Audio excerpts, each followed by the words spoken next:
तो ज्ञानोदय में आपका एक बार फिर स्वागत है। और आज हम बात करते हैं राजनीति विज्ञान में महिला आंदोलन के बारे में। राजनीति विज्ञान के छात्रों के लिए यह टॉपिक बहुत ही महत्वपूर्ण है। इस टॉपिक के ज़रिए हम जानेंगे कि स्वतंत्रता प्राप्ति के बाद महिलाओं से संबंधित विभिन्न आंदोलन कहाँ तक अपने लक्ष्य की प्राप्ति में सफल रहे। आपको इस टॉपिक से संबंधित पोस्ट को पढ़ना है तो आप वीडियो के डिस्क्रिप्शन में जाकर लिंक पे क्लिक करके पढ़ सकते हैं। तो चलिए शुरू करते हैं। ऋग्वेद काल में भारत में स्त्री का स्थान काफ़ी सम्मानजनक था और स्त्री शिक्षा से वंचित नहीं थी और पर्दे का कोई विवाद नहीं था। इसके साथ साथ स्त्री को अपना वर्ग चुनने का अधिकार था, परंतु उत्तर वैदिक काल में महिलाओं की स्थिति धीरे धीरे गिरती गई।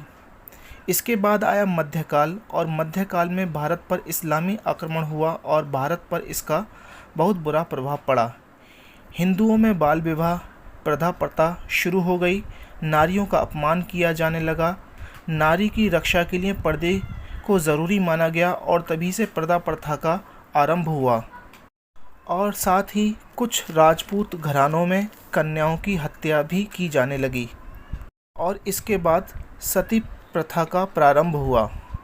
और इन सब समस्याओं से परेशान होकर कुछ विचारकों ने अपनी आवाज़ उठाई और अंत में इन कुरीतियों को समाप्त करने के लिए बहुत सारे महिला आंदोलन चलाए गए। इस टॉपिक में कुछ महत्वपूर्ण महिला आंदोलन के बारे में जान लेते हैं।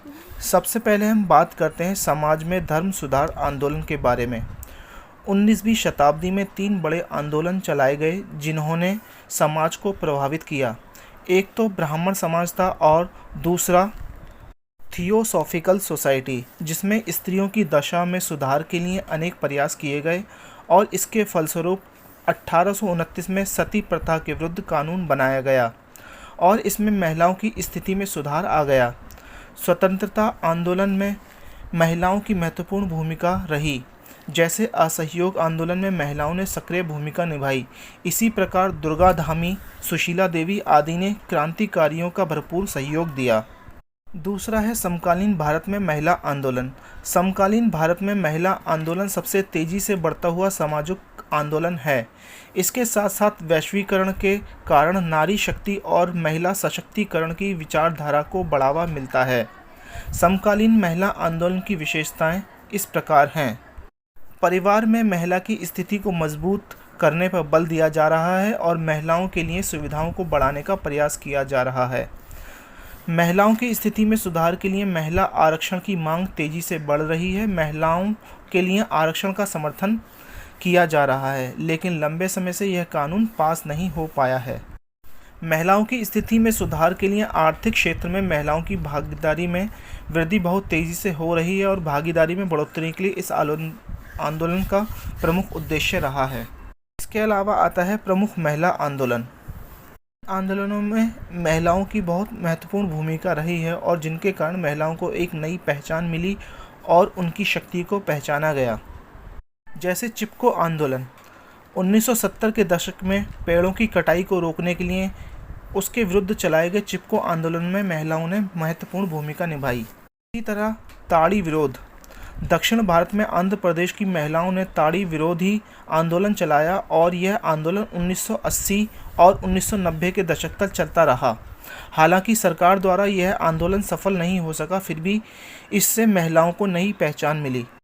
नक्सलवादी आंदोलन। पश्चिम बंगाल में भूमिहीन किसानों ने नक्सलवादी आंदोलन का प्रारंभ किया और इस आंदोलन में वहां की महिलाओं ने महत्वपूर्ण भूमिका निभाई और वर्तमान में देश के लगभग 78 ज़िले आंदोलन से प्रभावित रहे हैं।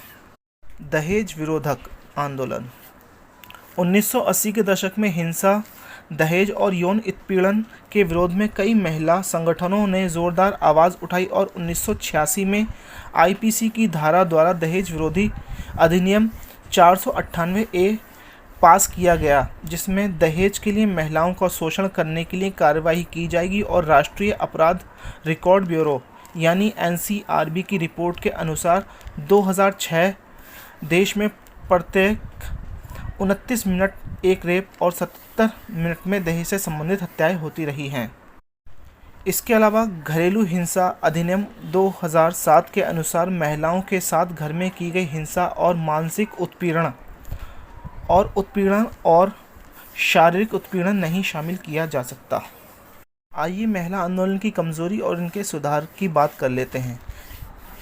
महिलाओं की स्थिति में सुधार के लिए अर्थव्यवस्था में महिलाओं की भागीदारी बहुत ज़रूरी है, अतः शिक्षा और महिलाओं के लिए आरक्षण बहुत ज़रूरी है। दूसरा, भारत में महिलाओं की स्थिति सुधारने के लिए धार्मिक कारकों जैसे परंपराओं, रूढ़िवादी, पुराने रीति रिवाजों, ढर्रों आदि में सुधार आवश्यक है। भारत में महिलाओं से संबंधित कानूनों को अधिकतर बड़े पैमाने पर प्रचार करने की आवश्यकता है। दोस्तों, ये था महिला आंदोलन के बारे में। अगर आपको वीडियो अच्छी लगी हो तो अपने दोस्तों के साथ ज़रूर शेयर करें। तब तक के लिए धन्यवाद। और इस तरीके से राजनीति विज्ञान से संबंधित और भी जानकारी के लिए हमारी वेबसाइट www.gyanuday.com पर भी विज़िट कर सकते हैं।